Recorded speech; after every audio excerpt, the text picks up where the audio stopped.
સમાચાર હવે ખેડાથી મળી રહ્યા છે, જ્યાં જય આપઘાત કેસને લઈને કાર્યવાહી કરવામાં આવી છે। આચાર્ય અને કોલેજના 3 મહિલા પ્રોફેસરને કોલેજ તરફથી નોટિસ આપવામાં આવી છે અને જય આપઘાત કેસને લઈને હાલ તો તપાસનો ધમધમાટ ચલાવવામાં આવી રહ્યો છે। દિનશા પટેલ કોલેજ ઓફ નર્સિંગની શાખ બચાવવાના પ્રયાસો થતા હોય તેવું લાગી રહ્યું છે।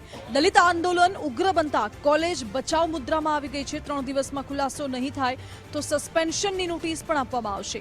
એફઆઈઆર અંગે અજાણ હોય તેવો કોલેજે નોટિસમાં ઉલ્લેખ કર્યો છે। ગત 5મી ફેબ્રુઆરીથી કોઈ જ કારણ વિના રજા ઉપર હોવાનો પણ ઉલ્લેખ કરાયો। આચાર્ય વિરેન્દ્ર જૈન, પ્રોફેસર ધારા વ્યાસ, પ્રકૃતિ પટેલ અને શેરીન જાદવ હાલ આ ચારેય ફરાર છે। સતત 14મા દિવસે પણ પોલીસ પકડથી આરોપીઓ દૂર છે।